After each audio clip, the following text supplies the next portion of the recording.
തുടങ്ങിയിട്ടുണ്ട്. BJP-യുമായി ഏതു തരത്തിലുള്ള ചർച്ചകളാണ് നടന്നത് എന്ന രാഷ്ട്രീയമായ കാഴ്ചപ്പാടുകൾ വരികയാണ്. BJP എന്തൊക്കെയാണ് ജോസ് കെ മാണിക്ക് ഓഫർ ചെയ്തത് എന്ന് വലിയ തോതിൽ കേരളം ചർച്ച ചെയ്യുന്നു. ഇന്നത്തെ പൊതുവേദി ഈ വിഷയമാണ് ചർച്ച ചെയ്യുന്നത്.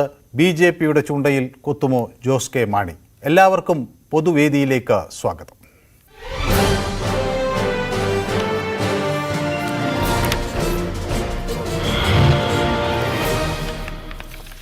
പൊതുവേദിയിലെ ആദ്യ കോളർ ശ്രീ ജമാലാണ്.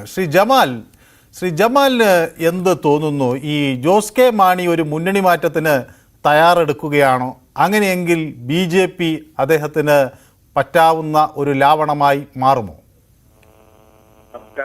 നമസ്കാരം. ഐശ്വര്യപൂർണമായിട്ട് പൂർവികന്മാർ കെട്ടിപ്പടുത്ത ഒരു തറവാട് ഇല്ലായ്മ ചെയ്യാൻ കുറെ സന്തതികൾ ഉണ്ടാകുമെന്ന് പറഞ്ഞിട്ടുണ്ടെങ്കിൽ അത് ജോസ് കെ മാണി. മുന്നണി മാറ്റത്തിൽ റെക്കോർഡ് സൃഷ്ടിച്ച ജോസ് കെ മാണി ഇനി ഒരു BJP പാളയത്തിൽ പോയാൽ ആ പ്രസ്ഥാനം ഇല്ലാത്ത ഒരു അവസ്ഥ ഇവിടെ ഉണ്ടാകും. അയാൾക്ക് സംജാതമാകാൻ വേണ്ടി. ശ്രീ ജമാൽ, താങ്കളുടെ ടെലിഫോൺ ലൈൻ ക്ലിയർ അല്ല എന്ന് എനിക്ക് തോന്നുന്നു. ഏതായാലും ഞങ്ങൾ വീണ്ടും താങ്കൾ ഒന്നും കൂടി ശ്രമിക്കണം. ഞാനിപ്പോൾ മറ്റൊരു പ്രേക്ഷകനിലേക്ക് പോകണം. ശ്രീ ബാലകൃഷ്ണൻ വടകര, താങ്കൾക്ക് എന്ത് തോന്നുന്നു? ജോസ് കെ മാണി BJP-യിലേക്ക് അല്ലെങ്കിൽ NDA-യിലേക്ക് വരാനുള്ള സാധ്യതകൾ എത്രമാത്രമുണ്ട്?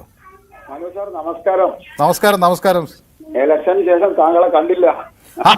ഇലക്ഷന് ശേഷം ഞാനിവിടെ ഉണ്ടായിരുന്നു. നമ്മുടെ കിരൺ ബാബുവാണ് പൊതുവേദി അവതരിപ്പിച്ചത് എന്ന് മാത്രം. ആദ്യമായിട്ട് ഇന്ത്യയിലെ വോട്ടർമാർക്ക് നന്ദി രേഖപ്പെടുത്തുക ഒരിക്കൽ കൂടി. പിന്നെ ജോസ് കെ മാണി അന്ന് മുന്നണി മാറുന്ന സമയത്ത് തന്നെ BJP-യിലാണ് അദ്ദേഹത്തിന് ഉചിതമായ സ്ഥാനം ഉണ്ടായിരുന്നത്. അദ്ദേഹം അന്നതൊരു എന്തോ ഒരു അപാകത സംഭവിച്ചിട്ട് അങ്ങ് കോയമാണി ജോസ് എന്ന് പറഞ്ഞവർ പോയി പെട്ടതാണ്. ജോസ് കെ മാണി ഇപ്പോഴും BJP-യിലേക്ക് തന്നെയാണ് വരുക. ജോസ് കെ മാണി മാത്രമല്ല സാർ, കേരളത്തിൽ പലരും NDA മുന്നണിയിലേക്ക് വരുവാനുള്ള തയ്യാറെടുപ്പിലാണ്. അത് മാത്രമല്ല, പലരും ഈ കെ മുരളീധരനെ ഒക്കെ നിങ്ങൾ നോട്ടൗട്ടുണ്ടെന്ന് തോന്നുന്നു അല്ലേ? അല്ല, മുരളീധരൻ വന്നു കഴിഞ്ഞില്ലേ സാർ? പത്മജ പറഞ്ഞത് അക്ഷരം പ്രതി ശരിയല്ലേ സാർ? നാണം കെട്ടിയിട്ട് പരാജയപ്പെടുത്താനാണ് കൊണ്ടുപോയതെന്ന് എനിക്കുണ്ടായ അനുഭവമാണെന്ന് ആ മേഡം അനുഭവത്തിന്റെ വെളിച്ചത്തിലല്ലേ പറഞ്ഞത്. പിന്നെ ഒരു കാര്യം കൂടി പറയുന്നുണ്ട് സാർ, ഇതല്ലാത്തൊരു ചർച്ച. മോഡി പ്രഭാവം മങ്ങിയോ എന്നൊരു ചോദ്യമാണ് നമ്മളെ അന്ന് അവതരിപ്പിച്ചത്. ഒരിക്കലും ഇല്ല സാർ. കാരണം എന്തെന്ന് വെച്ചാൽ ഈ 28 കക്ഷികൾ കൂടിയിട്ട് 233 സാർ ആയത്. 240 സീറ്റ് മോഡി ഉള്ളത് കൊണ്ടാണ് ഈ പ്രാവശ്യം സീറ്റ് കിട്ടിയത്. മോഡി പ്രഭാവം കൊണ്ട് കേരളത്തിൽ ജയിച്ചതിന് ഉദാഹരണമായി മോഡിയുടെയും സുരേഷ് ഗോപിയുടെയും പ്രഭാവം കൊണ്ട് മാത്രമാണ്, അല്ലാതെ രാഷ്ട്രീയ വോട്ട് അടിസ്ഥാനത്തിലല്ല. അതാ എനിക്ക് തോന്നുന്നത് കിരൺ ബാബു അങ്ങനെ ഒരു പൊതുവേദി ഒരു വിഷയമാക്കി എടുത്തിരുന്നു എന്നാണ് എനിക്ക് തോന്നുന്നത്. പക്ഷേ പ്രഭാവം മങ്ങിയോ ഇല്ലയോ എന്നുള്ള ആളുകൾക്ക് വ്യത്യസ്ത അഭിപ്രായം. പക്ഷേ ഉത്തർപ്രദേശിൽ എനിക്ക് തോന്നുന്നു ചെറുതായി പ്രഭാവം മങ്ങിയിട്ടുണ്ടെന്ന് തോന്നുന്നു അല്ലേ? അല്ല സാർ, മനസ്സിലാക്കേണ്ട കാര്യം 977 സമാനമായ രീതിയിൽ, അതിലും വ്യത്യസ്തമായ രീതിയിൽ സകല ഭീകരവാദ കക്ഷികളും രാജ്യവിരുദ്ധ കക്ഷികളും വോട്ട് ചെയ്തിട്ടുണ്ട്. കാരണം കേരളത്തിൽ തന്നെ ഉദാഹരണത്തിന് SDPI പരസ്യമായിട്ട് UDF-ന് പിന്തുണ പ്രഖ്യാപിച്ചതാണല്ലോ സാർ. അല്ല, അത് പക്ഷേ ഉത്തർപ്രദേശിൽ അങ്ങനെ ഇല്ലല്ലോ. ഉത്തർപ്രദേശിൽ കോൺഗ്രസും SP-യും ഒക്കെ ചേർന്നല്ലേ ഇത് ഉണ്ടാക്കിയത്, സഖ്യം ഉണ്ടാക്കിയത്? അങ്ങനെയല്ല സാർ. ഉത്തർപ്രദേശിലെ ഗുണ്ട മാഫിയ തലവന്മാരെല്ലാം അടിച്ചമർത്തി എൻകൗണ്ടർ ചെയ്യുകയൊക്കെ ചെയ്തിട്ടുണ്ട്. അതിന് എന്തൊക്കെയോ അവർ സപ്പോർട്ട് ചെയ്യാമെന്ന് മുലായം സിംഗ് യാദവിന്റെ. എങ്ങനെയൊക്കെ ആയാലും ഈ അയോധ്യ ഒരു വലിയ BJP-യുടെ ഒരു പ്രധാന അജണ്ടയായിരുന്നില്ല. അയോധ്യക്ക് പരിസരത്തുള്ള മണ്ഡലങ്ങളിലും തോറ്റുവെന്നാണ് കേൾക്കുന്നത്. അത് സാറ് പറയുന്നത് വിട്ടിത്താണ് സാർ. അയോധ്യ എന്ന് പറഞ്ഞാൽ വോട്ടിന് വേണ്ടിയല്ല, അത് ഹൈന്ദവന്റെ ഒരു വികാരമാണ്. അല്ല, പക്ഷെ അവിടെ അയോധ്യയിൽ പോലും തോറ്റുപോയി എന്നുള്ളത് അവിടെ വോട്ടിന് വേണ്ടിയിട്ടല്ലല്ലോ സംഘപരിവാർ പ്രസ്ഥാനം RSS മുമ്പ് RSS പറഞ്ഞത്. അല്ല, വോട്ടിന് വേണ്ടിയല്ലെന്ന്, വോട്ടിന് വേണ്ടിയാണെന്ന് ഞാൻ പറയുന്നില്ല. പക്ഷെ അയോധ്യ ഒരു വലിയ ശ്രദ്ധാകേന്ദ്രമാകുന്നു. അവിടെ BJP-യുടെ കഴിഞ്ഞ 2 തവണ അവിടെ ലല്ലു സിംഗ് ജയിച്ചതാണ്, ഇത്തവണ പോയി. അപ്പൊ എന്താണ് അയോധ്യയിലെ ആളുകൾ പിന്തുണയില്ല എന്ന് പറയില്ലേ? സാർ, സ്മൃതി ഇറാനി പരാജയപ്പെട്ടല്ലോ. അപ്പൊ ആ വോട്ടടിസ്ഥാനത്തിൽ തെരഞ്ഞെടുപ്പിൽ ഇത് ആദ്യമൊന്നല്ല. കോൺഗ്രസ് 440-ൽ 414 ഭരിച്ചിട്ട് താഴോട്ട് വന്നിട്ടില്ലേ? അപ്പൊ മോഡി പ്രഭാവം മങ്ങിയിട്ടൊന്നുമില്ല. ഇന്ത്യയിൽ ഇനി ഒരു മുന്നണി ഇപ്പൊ നിലവിലുണ്ടെങ്കിൽ അത് NDA തന്നെയാണ് സാധ്യത. മറ്റത് 233 സീറ്റ് 28 കക്ഷികളതാണ്. ഞാൻ മനസ്സിലാക്കിയെടുത്തിട്ടോളം കഴിഞ്ഞ പ്രാവശ്യം 303 സീറ്റ് കിട്ടിയതിനേക്കാൾ കൂടുതൽ വോട്ടിംഗ് പെർസെന്റ് മോഡി പ്രഭാവത്തിന് ഇപ്പോഴും ഇന്ത്യയിലുണ്ട്. ഈ മുന്നണി ശാശ്വതമാണ്. അതിൽ ആരും വിരളി പോവുകയും ഒരാഗ്രഹവും നടത്തിയിട്ട് ഒരു കാര്യമില്ല. എൻഡിഎ മുന്നണി ശക്തമായി പൂർവാധികം ശക്തമായിട്ട് മുന്നോട്ട് പോകും. പല കിംവദന്തികളും പറഞ്ഞു വളർത്തും. അല്ല, ഇപ്പൊ ഞാൻ കണക്കുകളൊക്കെ നോക്കുമായിരുന്നു. BJPക്ക് ഒരുപാട് പുതിയ സീറ്റുകൾ കിട്ടിയിട്ടുണ്ട്, 10-32 സീറ്റുകൾ കിട്ടിയിട്ടുണ്ട്. സ്ത്രീകൾ ഭൂരിപക്ഷമുള്ള മണ്ഡലങ്ങളിൽ BJP മുന്നോട്ട് വന്നിട്ടൊക്കെ ഉണ്ട്. പക്ഷേ BJPയുടെ ഒരു പ്രധാന കേന്ദ്രമായ ഉത്തർപ്രദേശ് നഷ്ടമായി എന്നുള്ളത് നിങ്ങളൊന്ന് വിശകലനം ചെയ്യേണ്ട ഒരു വിഷയം തന്നെയാണ്. അങ്ങനെ വിശകലനം ചെയ്യേണ്ട സാർ. ജനാധിപത്യത്തിൽ തെറ്റ് സംഭവിച്ചിട്ടുള്ള തിരുത്താൻ വേണ്ടി തിരാണോ? ഇപ്പൊ ഒരു കാര്യത്തിൽ നമുക്ക് എന്താണ്, ഇന്ത്യയിൽ തെരഞ്ഞെടുപ്പ് ജനാധിപത്യ രീതിയിൽ തന്നെയാണ് നടക്കുന്നത്. അത് വെറും ഇടതുപക്ഷവും മറ്റുള്ളവരും കവട പറഞ്ഞ് പ്രചരിപ്പിക്കുക എന്നുള്ള ഈ തെരഞ്ഞെടുപ്പ് കൂടി മനസ്സിലായില്ലേ സാർ? അത് തന്നെയാണ് ഞങ്ങളെ സംബന്ധിച്ച് അടുത്ത തെരഞ്ഞെടുപ്പിലെ വിജയം. ഞങ്ങൾ 29 പ്രവർത്തനം ആരംഭിച്ചു കഴിഞ്ഞു. 2020 അടുത്ത വർഷം നടക്കുന്ന പഞ്ചായത്ത് തെരഞ്ഞെടുപ്പിൽ ഞങ്ങൾ മിന്നുന്ന പ്രകടനം കാഴ്ചവെക്കും. മറ്റ് പല കക്ഷികളും ഞങ്ങൾ വന്നു ചേരും. ജോസ് കെ മാണിക്ക് എപ്പോഴും സ്വാഗതം. യെസ്, വ്യക്തമാണ് താങ്കളുടെ അഭിപ്രായം. ഏതായാലും സൂപ്പി വെള്ളമുണ്ടയിൽ നിന്നാണ് വിളിക്കുന്നത്. ശ്രീ സൂപ്പി എന്ത് ധരിക്കുന്നു? ഈ മുന്നണിക്കകത്ത് പൊട്ടലും ചീറ്റലും ഒക്കെ തുടങ്ങിയോ സൂപ്പി ഈ തോൽവി കാരണം? സൂപ്പിയിലേക്ക് മടങ്ങി വരാം. ദാസൻ എന്നൊരു പ്രേക്ഷകൻ കണ്ണൂരിൽ നിന്ന് നമുക്കൊപ്പം ചേരുന്നുണ്ട്. ശ്രീ ദാസൻ, എന്താണ് ഈ പരാജയം ഇടതുമുന്നണിയെ ഉലയ്ക്കുന്നതിൻ്റെ ഭാഗമായി വേണമോ ഈ ജോസ് കെ മാണിയുടെ പുറത്തേക്കുള്ള അല്ലെങ്കിൽ അസംതൃപ്തിയൊക്കെ കാണാൻ? കാര്യം മാണിക്ക് അവിടെ നിൽക്കാൻ പറ്റില്ല. ജോസ് കെ മാണിക്ക് കാര്യം അവർക്ക് ഇപ്പം തന്നെ കണ്ടില്ലേ, ഈ കോട്ടയത്താണെങ്കിലും ഇടുക്കിയിലാണെങ്കിലും കുറച്ച് വോട്ടില്ല അവിടെയാണ്. ആ രണ്ട് സ്ഥലത്തും അമ്പേ പരാജയല്ലേ. ഈ മാണിക്ക് ഭൂരിപക്ഷമുള്ള സ്ഥലത്തൊക്കെയാണ് ഡീൻ കുര്യാക്കോസ് ഇടുക്കിയിൽ അടിച്ചു കയറി. അതും ഈ ഫ്രാൻസിസ് ജോർജ് കോട്ടയത്തും അങ്ങനെ. അപ്പോൾ ഇനിയിപ്പോ അടുത്ത നമ്മളെ രാജ്യസഭാ പ്രശ്നം വരുന്ന സമയത്ത് തന്നെ മിക്കവാറും തെറ്റിപ്പിരിഞ്ഞ് പോകും. പിന്നെ BJPയുടെ കൂടെ കൂടാൻ പറ്റുമോ വെച്ചാല് ജോസ് കെ മാണിക്ക് CPMന്റെ കൂടെ കൂടാൻ പറ്റുമെങ്കിൽ ലോകത്തിൽ ഏത് പാർട്ടിക്കും ആറ് കൂടി കൂടാം. അത്രമാത്രം ആ പുള്ളീന്റെ അച്ഛനെ ഏതൊക്കെ തരത്തിൽ ഒരു മനുഷ്യനെ എത്ര വൃത്തികേടാക്കാൻ പറ്റുമോ അങ്ങേ തലയിട്ട് ഉളുപ്പുണ്ടെങ്കിൽ ആ മനുഷ്യന് ഈ പാർട്ടി രാഷ്ട്രീയം ഉപേക്ഷിച്ചപ്പോൾ പോകാൻ പാടില്ലല്ലോ. ഇനി ഏതായാലും BJPയിലേക്ക് തന്നെയാണ് പുള്ളിക്ക് പറ്റിയ ഒരു സങ്കേതം ആദ്യം ഉള്ളത്. ഇനിയിപ്പോ എല്ലാവരും BJP ഇങ്ങനെ നോക്കോളെ. ഇനി BJPയിലേക്ക് ആൾക്കാർ ഒഴുക്കായിരിക്കും. ഇനി അടുത്ത കാലം കേരളത്തിൽ BJPയുടെ കാലഘട്ടമാണ്. നോക്കോ. യെസ്, വ്യക്തമാണ് താങ്കളുടെ അഭിപ്രായം. ശ്രീ മോഹൻദാസ് എന്നൊരു പ്രേക്ഷകൻ, നമ്മുടെ സ്ഥിരം പ്രേക്ഷകനാണ്, അദ്ദേഹം ആലത്തൂരിൽ നിന്ന് നമുക്കൊപ്പം ചേരുന്നുണ്ട്. ശ്രീ മോഹൻദാസ്, മുന്നണിയിലെ സംവിധാനങ്ങളിൽ സമവാക്യങ്ങളിലൊക്കെ മാറ്റം വരുമോ? എന്താണ് ശ്രീ മോഹൻദാസിന് തോന്നുന്നത്? ഈ ജോസ് കെ മാണിയുടെ അടുത്ത രാഷ്ട്രീയ നീക്കം എന്തായിരിക്കുമെന്നാണ് നമ്മൾ കണക്കാക്കേണ്ടത്? നമസ്കാരം മനു. നമസ്കാരം. പിന്നെ എനിക്ക് അതിന് മുമ്പ് ഒരു കാര്യം പറയാനുണ്ട്. പൊതുവേദിയിലേക്ക് ഇതുവരെ എറിയപ്പെട്ടിരുന്ന ആരോപണങ്ങളുടെ ബോംബുകളെ തികച്ചും നിർവീര്യരാക്കിയ രണ്ടുപേരാണ് മനു കിരണും. നിങ്ങൾക്ക് അഭിനന്ദനങ്ങൾ. നിങ്ങൾക്ക് പൊതുവേദി ശ്രേഷ്ഠൻ എന്ന അവാർഡ് കിട്ടട്ടെ. ഇന്ന കാര്യം പറയാം. ഞാൻ കാര്യമായിട്ട് പറഞ്ഞാണ്. ഇന്നൊരു കാര്യം പറയാം. ഇത് തീർച്ചയായിട്ടും ജോസ് കെ മാണി ഇന്ന് ചാടിപ്പുറത്ത് പോകും. കാരണം അത്ര ഈ ചെലന്തി പിടിച്ചതുപോലെയാണ് CPMകാര്. ചെലന്തി പിടിച്ചതുപോലെയാണ് അവരങ്ങനെ ചോരയും നീരും വറ്റിച്ച് ഒന്നിനും കൊള്ളാണ്ട് പുറത്താക്കി അവർ നന്നാവാൻ നോക്കും. അതാണ് സംഭവം. ഇപ്പൊ ജോസ് കെ മാണി അങ്ങനെ തന്നെയാണ്. എന്തിനാ ഈ പൊളിഞ്ഞു പാളി സാഹിബിന് ഒരു എന്താ പറയാ ഒരു ക്ലെയിം കൊണ്ടുവരാൻ പോലും അവർക്ക് സാധിക്കില്ല. ഈ അസംബ്ലി തെരഞ്ഞെടുപ്പ് വന്നാലും സ്ഥിതി അത് തന്നെയാണ്. എന്തൊക്കെയാ കഴിഞ്ഞു. ഞാൻ അദ്ദേഹത്തിന്റെ അച്ഛന്റെ കാര്യങ്ങളൊന്നും പറയണമെന്നില്ല. എന്നിട്ടും സഹിയിട്ട് പോയി നിന്നില്ലേ. തീർച്ചയായിട്ടും അവരുടെ പാർട്ടി BJPയിലേക്ക് പോകാനുള്ള സാധ്യത നല്ലോണം ഉണ്ട്. UDFയിലേക്ക് വരാൻ സാധ്യത കുറവാണ്. അതിലേക്ക് തീർച്ചയായിട്ടും പോകുന്നത്. യെസ്, വ്യക്തമാണ് ശ്രീ മോഹൻദാസ് ആലത്തൂരിൻ്റെ വാക്കുകൾ. രാധാകൃഷ്ണൻ ചാത്തന്നൂർ നമുക്കൊപ്പം ചേരുന്നുണ്ട്. ശ്രീ രാധാകൃഷ്ണൻ, ഈ ജോസ് കെ മാണിക്ക് ഈ മുന്നണി വിടേണ്ട ഒരു സാഹചര്യം ഉണ്ടോ? അതോ അദ്ദേഹത്തിന് ഇടതുമുന്നണിയുമായി തുടരാൻ കഴിയുമോ? BJP ഓഫർ വെച്ചാൽ പോകുമോ ജോസ് കെ മാണി? അദ്ദേഹത്തിന് ഒരു കാരണവശാലും ഇപ്പോൾ ഇടതുമുന്നണി വിട്ടു പോകേണ്ട യാതൊരു സാഹചര്യവുമില്ല. ദേശീയ രാഷ്ട്രീയത്തിൽ നിതീഷ് കുമാറിന്റെ പാർട്ടി പോലെയാണ് കേരളത്തിലെ കേരള കോൺഗ്രസുകാരെന്ന് താങ്കൾക്കറിയാമല്ലോ. LDFിൽ ഭരണം വരുമ്പോൾ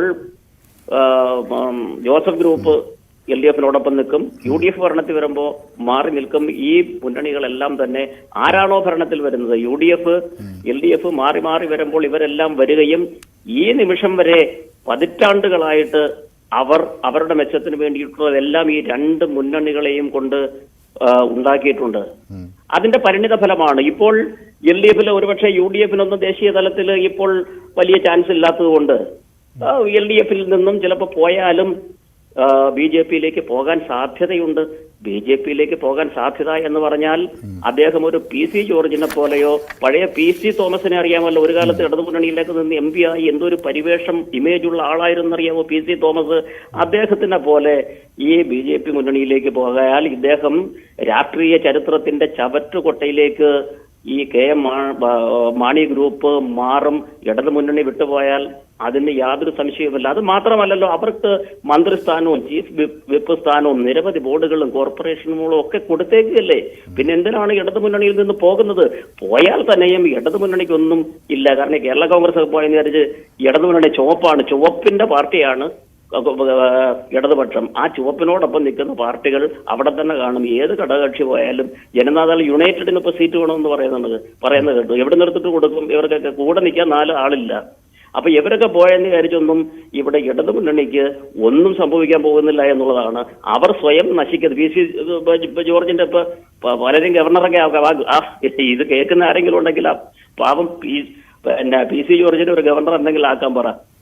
കുളത്ത് ചാടിക്കണക്കായി ഇപ്പം PC ജോർജ്. ആ അവസ്ഥയിലേക്ക് മാണിയും പോകും എന്ന് വ്യക്തമാണ്. ഏതായാലും താങ്കളുടെ അഭിപ്രായം. അടിമാലിയിൽ നിന്ന് തങ്കച്ചൻ വിളിക്കുന്നുണ്ട്. ശ്രീ തങ്കച്ചന് എന്ത് തോന്നുന്നു? ഈ ജോസ് കെ മാണി വന്നാൽ മധ്യ കേരളത്തിൽ BJP-ക്ക് അവരുടെ ശക്തിയൊക്കെ വർദ്ധിപ്പിക്കാൻ കഴിയുമെന്നൊരു കണക്കൂട്ടൽ അവർക്കുണ്ട്. അതുകൊണ്ട് സ്വാഭാവികമായും അവർ തുറന്നു വയ്ക്കും വാതിലുകൾ ജോസ് കെ മാണിക്ക് എന്ന കാര്യവും നമുക്കറിയാം. പക്ഷേ അത് ഫലവത്താകുമോ ആ ചർച്ചകൾ? സാറേ, ഫലവത്തം ആകുമെന്ന് നമുക്ക് ഉറപ്പിച്ച് പറയാൻ പറ്റില്ല. എന്നാൽ രാജ്യസഭാ സീറ്റ് കിട്ടിയില്ലെങ്കിൽ ഒരു പക്ഷേ ജോസ് കെ മാണി LDF-ൽ തുടരാൻ സാധ്യത.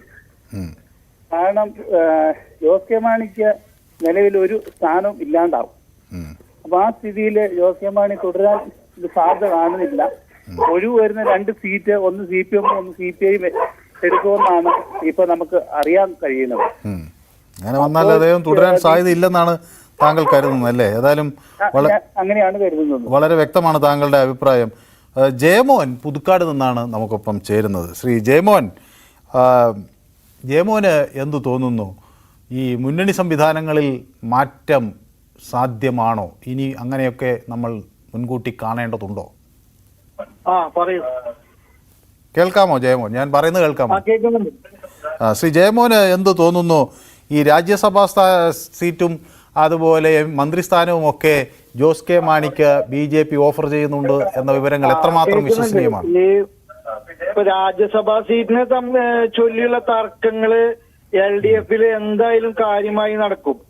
അപ്പോ ഈ ഒരു അവസരത്തില് ജോസ് കെ മാണി ഭാരതീയ ജനതാ പാർട്ടിയിലേക്ക് പോകുന്നതിൽ തെറ്റൊന്നുമില്ല. കാരണം ഇവിടെ തല്ലുകൂടാൻ നിൽക്കുന്നതിന് നല്ലത് ഇനിയുള്ളൊരു ഭാവി ഫ്യൂച്ചർ എന്ന് പറയുന്നത് അത് ഭാരതീയ ജനതാ പാർട്ടിയുടെ കൂടെ നിൽക്കുക, NDA സഖ്യത്തിന്റെ കൂടെ നിൽക്കുന്നതാണ് നല്ലത്. കാരണം 2026 നടക്കാൻ പോകുന്ന ഇവിടുത്തെ നിയമസഭാ തെരഞ്ഞെടുപ്പുകളിലൊന്നും കാര്യമായ ഒരു ഭൂരിപക്ഷം ഒന്നും പിണറായി സർക്കാരിന് ഇനി ഉണ്ടാവാൻ പോകുന്നില്ല. അസ്തമിച്ചുകൊണ്ടിരിക്കുന്ന ഒരു സൂര്യനാണത്. അപ്പോ അതുകൊണ്ട് അത് നാളെ പുനർജനിക്കാനൊന്നും പോകുന്നില്ല കേട്ടാ. കാരണം അപ്പൊ അതുകൊണ്ട് ഇപ്പൊ നല്ല രീതിയിൽ ജോസ് കെ മാണിക്ക് ഇപ്പോഴത്തെ ഒരു അവസരം വിനിയോഗിക്കാൻ നല്ലതാണ് എന്നാണ് എനിക്ക് പറയാനുള്ളത്. യെസ്, വ്യക്തമാണ് താങ്കളുടെ അഭിപ്രായം. ചങ്ങനാശ്ശേരിയിൽ നിന്ന് അജയൻ നമുക്കൊപ്പം ചേരുന്നുണ്ട്. ശ്രീ അജയൻ, രാജ്യസഭാ സീറ്റ് കിട്ടിയില്ലെങ്കിൽ മറ്റ് ഒരു വിട്ടുവീഴ്ചയ്ക്കും ജോസ് കെ മാണി തയ്യാറാകില്ല എന്ന് കരുതേണ്ടതുണ്ടോ? അദ്ദേഹത്തിന് ഇടതുമുന്നണിയിൽ കുറെ കൂടി സംതൃപ്തിയോടെ തുടരാൻ കഴിയുമോ?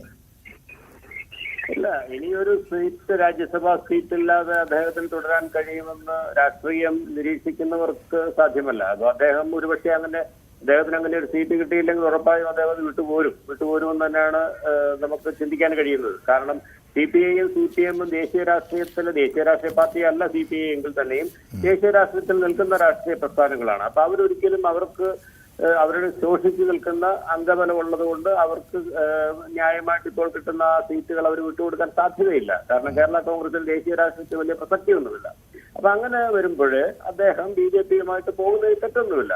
കാരണം എന്തുകൊണ്ടാണ് തൊട്ടുകൂടായ്മയൊക്കെ BJP-യുടെ കാണിക്കേണ്ടതെന്ന് അദ്ദേഹവും അതുപോലെയുള്ള രാഷ്ട്രീയ പ്രസ്ഥാനങ്ങളും ചിന്തിക്കണം. ഇപ്പൊ നമ്മൾ കോൺഗ്രസിന്റെ തന്നെ ചരിത്രം ഒന്ന് ആലോചിച്ച് നോക്കൂ. കോൺഗ്രസും ശിവസേനയും ഒരിക്കലും ഈ രാജ്യത്ത് ഒന്നിക്കുമെന്ന് ആരെങ്കിലും വിചാരിച്ചതാണോ?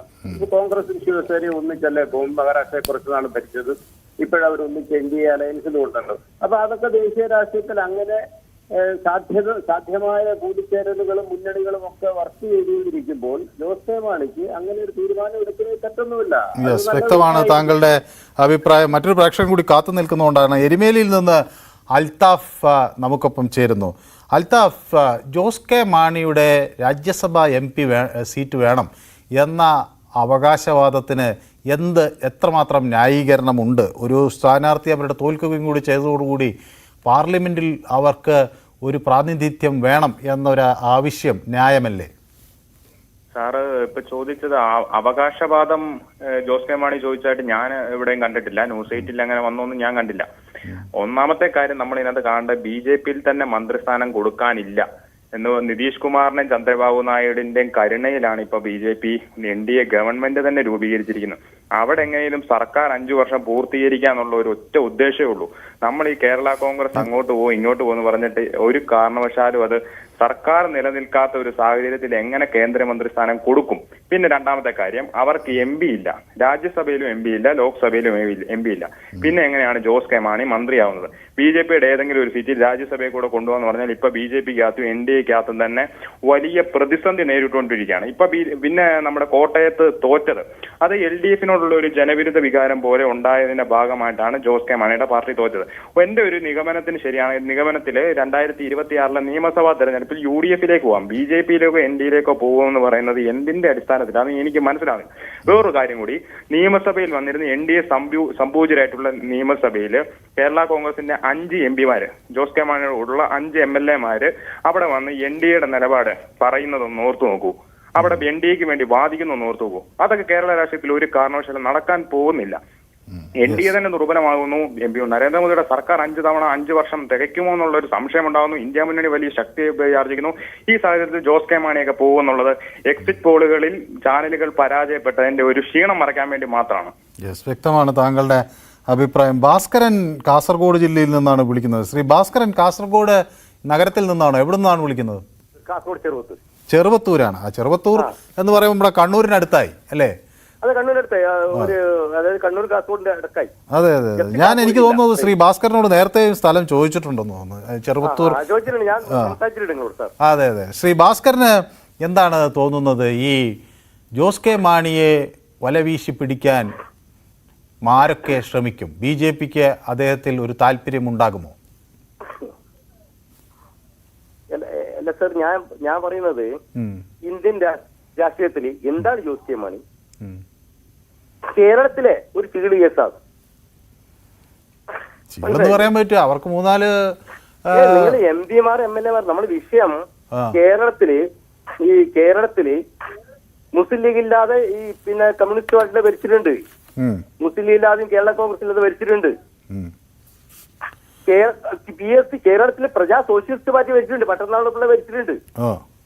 അതൊക്കെ ഏത് കാലത്താണ്? കാലമൊക്കെ കഴിഞ്ഞ് പുതിയ നൂറ്റാണ്ട് കാലം ഇനി കഴിയുമല്ലോ. അപ്പൊ ഇപ്പൊ നിലവിൽ ഇപ്പോ രാഷ്ട്രീയ ചരിത്രം നോക്കുമ്പോൾ ഞാൻ പിന്നെ ഒരു രാഷ്ട്രീയ പാർട്ടിയിൽ മെമ്പറല്ല, എന്നാലും എന്റെ രാഷ്ട്രീയ നിരീക്ഷണം നോക്കുമ്പോ കേരളത്തിൽ ഇപ്പോ, അതായത് ബംഗാളിലും ത്രിപുരയിലും നടക്കും പോലെ അവിടെ ഹിന്ദു വോട്ട് ഏകീകരിച്ചു, അത് BJP-യിലേക്ക് പോയി. മുസ്ലിം വോട്ട് ഏകീകരിച്ചു, മതത്തിലേക്ക് പോയി. അപ്പൊ കേരളത്തിലും ആ സിസ്റ്റം വരാൻ പോകുന്നുണ്ടോ എന്ന ആശങ്കയാണ് എനിക്കുള്ളത്. ഏതായാലും വ്യക്തമാണ് താങ്കളുടെ അഭിപ്രായം. ഒരു ചെറിയ ഇടവേള എനിക്ക് അനിവാര്യമായത് കൊണ്ടാണ് ശ്രീ ഭാസ്കരൻ പൊതുവേദി ഒരു ചെറിയ ഇടവേളയിലേക്ക് കടക്കുന്നു. പെട്ടെന്ന് മടങ്ങിയെത്താം. Short break.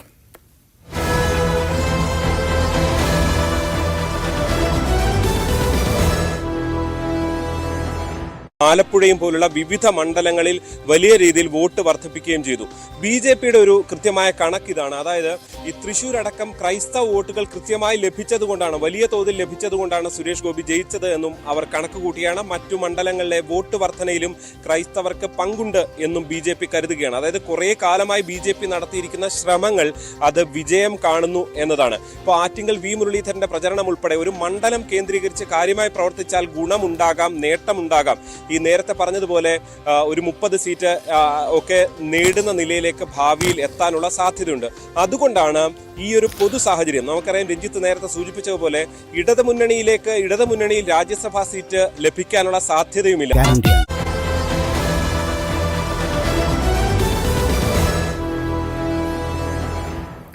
യെസ്, പൊതുവേദി തുടരുകയാണ്. ഇപ്പോൾ എന്നോടൊപ്പം പാലയിൽ നിന്ന് ഉമേഷ് ചേരുന്നുണ്ട്. ശ്രീ ഉമേഷിന് എന്ത് തോന്നുന്നു? ഈ രാജ്യസഭാ സീറ്റ് ഇടത് മുന്നണിയെ സംബന്ധിച്ചിടത്തോളം ഒരു കീറാമുട്ടിയായോ? അത് മുന്നണിക്കകത്ത് പ്രശ്നങ്ങൾ സൃഷ്ടിക്കാൻ ഒരു ഉപാധിയായി മാറിയോ? ഒരുപാട് കാലമായി വിളിച്ചിട്ട്. കുറേ ആയി ശ്രീ ഉമേഷിനെ ശബ്ദം കേട്ടിട്ട്. ഞാൻ ഇലക്ഷനൊക്കെ കഴിയണമെന്നോർത്തിരിക്കുകയായിരുന്നു. ഇലക്ഷൻ റിസൾട്ടിലൊക്കെ സന്തോഷമുണ്ടോ? എന്താ അവസ്ഥ? സന്തോഷമുണ്ട്. രണ്ട് തുല്യ ശക്തികളായിട്ടാണ് വരണം, ഏകാധിപതിയായിട്ട് വരരുത് ആരുമായിരിക്കും. പിന്നെ കാരണം പറഞ്ഞാല് ഞാൻ പണ്ടേ പറഞ്ഞിട്ടുണ്ട്, പാലായില് ആദ്യം ഞങ്ങൾ മാണി കാപ്പനെ ജയിപ്പിച്ചു, മകനെ മകനെ തോപ്പിച്ചു, ഇനി അടുത്ത ബാക്കി മൊത്തം തോപ്പിക്കുന്നു ഞാൻ പണ്ടേ പറഞ്ഞിട്ടുണ്ട്. കാരണം വെച്ചാല് ഈ അങ്ങോട്ടും ഇങ്ങോട്ടും അങ്ങനെ ചാടി നടക്കുന്നത് അത് ശരിയായ നടപടിയല്ല.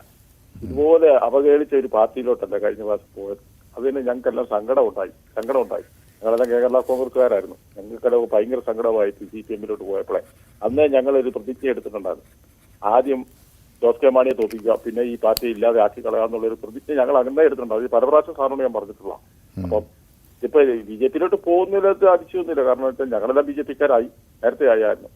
അപ്പം ഇവര് വന്നാലും കുഴപ്പമൊന്നുമില്ല. കാരണം വെച്ചാൽ ഇനിയിപ്പോ പിടിച്ചിരിക്കാൻ അതേ ഉള്ളൂ. കാരണം വെച്ചാൽ തുടർ ഭരണം കിട്ടിയോടത്തെല്ലാം ഈ LDF എന്ന് പറഞ്ഞ CPM എന്ന് പറഞ്ഞ പാർട്ടി തീർന്നുകൊണ്ടിരിക്കുകയാണ്. ഇനിയിപ്പോ CPM-ന് വരുന്ന 2 തെരഞ്ഞെടുപ്പോടുകൂടി CPM-ന്റെ വെടിക്കെട്ട് തീരും. അപ്പൊ പിന്നെ എവിടെയായി പോകണ്ട? തിരിച്ച് കോൺഗ്രസിലോട്ട് ചെല്ലാനോ? കോൺഗ്രസിലോട്ട് ചെന്ന് കഴിഞ്ഞാൽ അവിടെ ഇവര് വന്നു കെട്ടിയാണ്. അപ്പൊ ഒറ്റ ആശ്രയം ഇനി ഇതേ ഉള്ളൂ, BJP-ലോട്ട് പോകാന്നുള്ളൂ. BJP-ലോട്ട് പോകാൻ കാരണം എന്താ? ഒരു PC ജോർജ് തന്നെ ഇപ്പം അതിനകത്ത് അനിൽ ആന്റണിയൊക്കെ ഇടപെട്ട് കഴിഞ്ഞാൽ അങ്ങോട്ട് പോകാനുള്ള സാധ്യതയാ കാണുന്നത്, അല്ലാതെ വേറെ ഒന്നും ഇല്ല. യെസ്, വ്യക്തമാണ് ശ്രീ ഉമേഷ് അഭിപ്രായം. ഏതായാലും കുറേ നാളുകൾക്ക് ശേഷം താങ്കളുമായി സംസാരിക്കാൻ കഴിഞ്ഞതിൽ സന്തോഷം. തുടർന്നും വിളിക്കുമെന്നാണ് ഞാൻ പ്രതീക്ഷിക്കുന്നത്. സുരേന്ദ്രൻ തൃശ്ശൂരിൽ നിന്ന് വിളിക്കുന്നു. ശ്രീ സുരേന്ദ്രൻ, തൃശ്ശൂരിൽ രാഷ്ട്രീയ ചിത്രമൊക്കെ മാറി. അവിടെ സുരേഷ് ഗോപി ആണ് അവിടെ നിന്ന് തിരഞ്ഞെടുക്കപ്പെട്ടിട്ടുള്ളത്. ഇനിയിപ്പോൾ ജോസ് കെ മാണിയും ആ വഴി നീങ്ങുമോ ശ്രീ സുരേന്ദ്രൻ?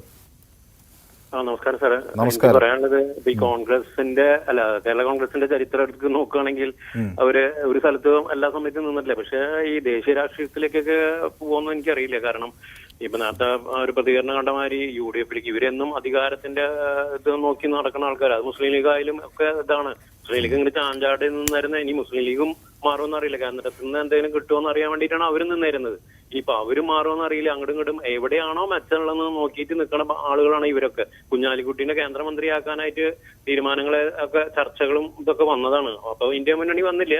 അപ്പൊ അവിടെ ഡബിൾ എഞ്ചിനില് ഒന്നും കിട്ടില്ല എന്ന് മനസ്സിലായി. ഇനിയിപ്പോ ഇപ്പോഴത്തെ വിജയം അനുസരിച്ച് UDF-ൽ തന്നെ നിൽക്കും പറഞ്ഞ മാതിരി. പക്ഷെ കേരള കോൺഗ്രസ് അവിടേക്ക് വന്നു കഴിഞ്ഞാൽ അവിടെ ചവിട്ടി കൂട്ടിയിരുന്ന കാലത്താണ് ഇങ്ങോട്ട് പോകുന്നത്. ഇനിയിപ്പോ അവിടെ PJ ജോസഫ് അവിടെ കയറ്റുമെന്ന് അറിയില്ല.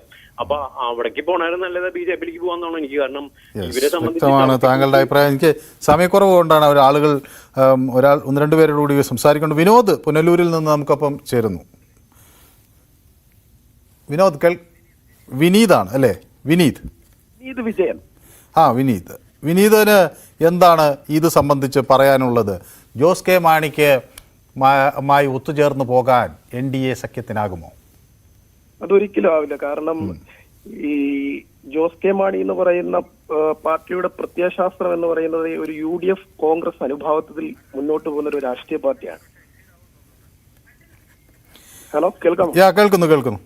അപ്പൊ അവർക്ക് ഒരിക്കലും NDA എന്ന് പറയുന്ന പാർട്ടിയുമായി അല്ലെങ്കിൽ BJP എന്ന് പറയുന്ന ഒരു പാർട്ടിയുമായി ഒത്തുനിന്ന് മുന്നോട്ട് പോയാൽ തീർച്ചയായിട്ടും ഇടിവ് ആ പാർട്ടിക്ക് മാത്രമേ ഉണ്ടാവും. യെസ്, വ്യക്തമാണ് താങ്കളുടെ അഭിപ്രായം. സെയ്ദ് എന്നൊരു പ്രേക്ഷകൻ കൂടിയുണ്ട്. സെയ്ദ്, വളരെ ചുരുങ്ങിയ വാക്കുകളിൽ, നമുക്ക് സമയം അതിക്രമിച്ചത് കൊണ്ടാണ്. എന്ത് തോന്നുന്നു ശ്രീ സെയ്ദിന്? ജോസ് കെ മാണിയുടെ രാഷ്ട്രീയ നീക്കം എന്തായിരിക്കും? ജോസ് കെ മാണി LDF-ൽ തന്നെ നിൽക്കും. കാര്യം ഒരിക്കലും നിങ്ങൾ ഈ പറഞ്ഞതുപോലെ ചാനലുകൾ ഇങ്ങനെ ഓരോ കഥകൾ പടച്ചുവിടാറുണ്ട്. കാര്യം 400 സീറ്റ് മോദി ഇന്ത്യയിലെ ഏറ്റവും വലിയ തരംഗം സൃഷ്ടിക്കും എന്നൊക്കെ പറഞ്ഞിട്ട് മോദി കലക്കുന്നതൊക്കെ നമ്മൾ കണ്ടില്ലേ. സുരേഷ് ഗോപി ജയിച്ചു. കഴിഞ്ഞ തവണ ഈ പറഞ്ഞതുപോലെ നിയമത്ത് വന്നതുപോലെ 5 വർഷം കഴിയുമ്പോൾ നമുക്ക് കാണാം താമര എങ്ങനെ വാടുന്നു, എങ്ങനെ കേരളത്തിൽ നിലനിൽക്കും എന്നുള്ളത്. ഇതൊക്കെ ട്രെൻഡ് മാറുന്നതനുസരിച്ച് അന്നും പറഞ്ഞ ഇടതുപക്ഷം ഇല്ലാതാവും. ആ ജോസ് കെ മാണി കേരളത്തിൽ ഇടതുപക്ഷത്തോടൊപ്പം തന്നെ നിൽക്കും. വ്യക്തമാണ്. ഇത് സമയപരിമിതി കൊണ്ടാണ് ശ്രീ സെയ്ദ്. തുടർന്നും വിളിക്കണം. പൊതുവേദി ഈ വിഷയം യൂട്യൂബ് പ്രേക്ഷകർക്ക് മുന്നിലും ചർച്ചയ്ക്ക് വെച്ചിരുന്നു. BJP-യുടെ ചൂണ്ടയിൽ കുത്തുമോ ജോസ് കെ മാണി എന്നായിരുന്നു പ്രേക്ഷകർക്ക് മുന്നിൽ വെച്ച ചോദ്യം. ആ ചോദ്യത്തിൽ 70% ആളുകളും ജോസ് കെ മാണി NDAക്കൊപ്പം പോകാൻ സാധ്യതയുണ്ട് എന്ന നിലപാടാണ് സ്വീകരിച്ചത്. അതേസമയം 30% ആളുകൾ ജോസ് കെ മാണി ഇടതുപക്ഷത്തിനൊപ്പം നിൽക്കും എന്ന് കരുതുന്നവരാണ്. ഇന്നത്തെ പൊതുവേദി ഇവിടെ സമാപിക്കുന്നു. നാളെ മറ്റൊരു വിഷയവുമായി വീണ്ടും കാണാം. നന്ദി.